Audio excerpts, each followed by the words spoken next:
شاركنا قبل كده مع نقابه الاطباء ومع مجموعه من النقابات في تحالف اسمه تحالف النقابات حوالين اول الاعوار الموجوده في قانون الخدمه المدنيه. وفي نهايه الورشه لقينا ان القانون في النهايه هو ظالم ودائر ومخالف للدستور.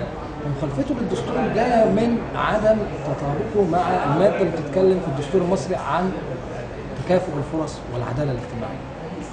لما يجي يكلمني عن انه الموظف من حقه، انا كموظف من حقي دايما لو انا ظلمت من المدير بتاعي او من الرئيس المباشر، من حقي ان انا الجا الى حاجه اسمها التظلم من الجهه اللي اعلى مني. تفاجئ انه التظلم دوت في القانون وفي لائحته التنفيذيه ايضا بيقول ان لو التظلم فضلنا بعد 60 يوم ما تردش عليه اذا يعتبر التظلم مرفوض.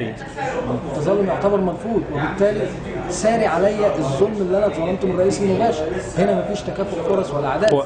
مرفوض من قبل اللي مقدمه ولا مرفوض؟ يعتبر مرفوض من قبل اللي انت مقدمه ليه. تمام. اللي هو المدير التنفيذي الاعلى. الحاجه الثانيه انه سحب من الموظف فرصه اللجوء الى القضاء. فرصه اللجوء للقضاء دي كانت السلاح الاخير اللي بيلجا ليه دايما الموظف. دايما الموظف كان لما يتظلم من مديره المباشر او من رئيسه المباشر والظلم ده يكون ظلم باين، كان بيلجا مباشره الى القضاء. نلاقي القانون حط سلطه اللجوء الى القضاء في ايد السلطه التنفيذيه. ده في حد ذاته جو على حقوق ابسط حقوق الموظف. احنا كمعلمين في الماده 71 القانون في الفقره الاولى قال ان المعلمين واصحاب القوانين والكادرات الخاصه داخل قانون الخدمه المدنيه. في الفقره الثانيه من نفس الماده اللي هي ماده 71 قال انه المعلمين وكل اصحاب الكادرات الخاصه خارج القانون. كمان عمل حاجه غريبه جدا، هي تحويل كل الحوافز والمكافآت والبدلات الى نسب مستقطعه.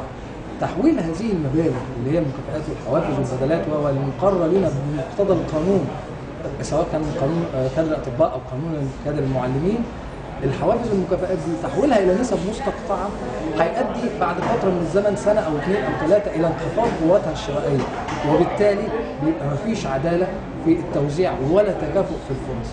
احنا اتخذنا مجموعه من الخطوات، كان بدايتها التحالف اللي اتعمل مع نقابه الاطباء ومجموعه من النقابات، وقلنا ان احنا بعد المؤتمر الصحفي دشنا مؤتمر صحفي واعلنا فيه ووصلنا فيه رساله لرئيس الجمهوريه. الخطوات اللي بعد كده هتبقى اللجوء الى التقاضي عن طريق المحكمه الدستوريه العليا والدفع بعدم دستوريه القانون في بعض المواد هنتكلم فيها كل قطاع من القطاعات اللي داخله في التحالف على حد. هو السؤال يعني القانون معيب لكادر المعلمين من انهي ناحيه؟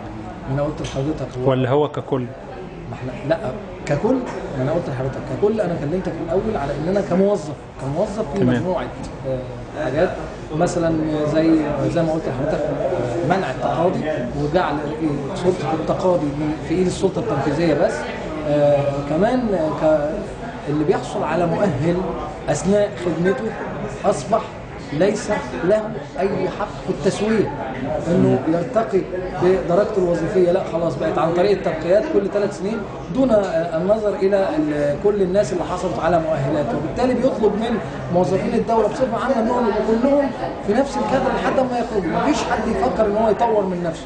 العامل يفضل عامل، الموظف يفضل موظف، ما يفكرش ان هو اللي اخذ دبلوم ما يفكرش ان هو ياخد بكالوريوس او ليسانس او وبالتالي برضه هنا مفيش تكافؤ فرص. بس الكلام ده هم ضافوه في اللائحه؟ لا ما ينفعش اللائحه التنفيذيه تطلع مخالفه للقانون، استحاله. لكن هو بيقول ايه كان موجب القانون الكلام ده؟ اللائحه التنفيذيه لا، ما هو بيقول ايه؟ بيقول خلي المؤهل بتاعك معاك، لما تيجي فرصه للترقيه ابقى قدم، لكن لو ما جاتش فرصه للترقيه خلاص هيفضل المؤهل بتاعك موجود متعلق على الحيط. الكلام ده مش موجود في قانون 47. 47 انت كنت بمجرد ما بتحصل على المؤهل بتطلع بيه على لجنه شؤون العاملين على قسم التسويات وتقول لهم انا عايز اسوي. بيحصل معاك اجراءات تسويه. هو ايا كان المؤهل، يعني المفروض انا دلوقتي حصلت على مؤهل تمام، وليكن بكالوريوس تجاره تمام، المكان عندي مش محتاج بكالوريوس تجاره، طب انت هتجبرني ليه؟ هتجبرني كهيئه؟ كويس قوي، مفيش حد بيجبرك، لكن كنت الاول ممكن تفضل في مكانك، لكن بيبقى معاك مش الدرجه الماليه، بيبقى معاك الدرجه الوظيفيه دي بتزيد درجه. دي احنا كموظفين بتفرق معانا بقى في النهايه في المعاش والمكافآت والبدلات لكن تمام. مش شرط ان انت لما تترقى تبقى تاخد مركز اجتماعي معين، لكن على الاقل معاك درجتك الماليه بتفيدك بعد كده في المعاش، بتفيدك بعد كده في المكانه اللي بتحصل عليها في المكان اللي انت فيه. يا اما بدل ما تفضل طول الوقت عامل، انت المفروض تشجعني على ان انمي مهاراتي وقدراتي الذهنيه والعقليه. طيب رد الدولة على الكلام ده ان كتير من الناس لجأ اللي هو يعني يرتقي بالمؤهل بتاعه، واصبح ان هي عندها عجز في العمالة. الكلام ده غير صحيح، واكبر دليل على كده ان احنا عندنا 42% من سكان شعب مصر او من مواطني الشعب المصري بصفه عامه بيعانوا من الفقر والبطاله والجهل والمرض. عندنا نسبه الاميه موجوده في مصر نسبه عاليه جدا، والكلام ده غير صحيح على الاطلاق، لكن هو مش المطلوب انه يكون كل الناس معاها بكالوريوس ولا كل الناس معاها ليسانس، بس كل الناس اللي عندها استعداد انها تطور من امكانياتها، تطور من مؤهلاتها، ايه المانع؟ بالعكس. شكرا.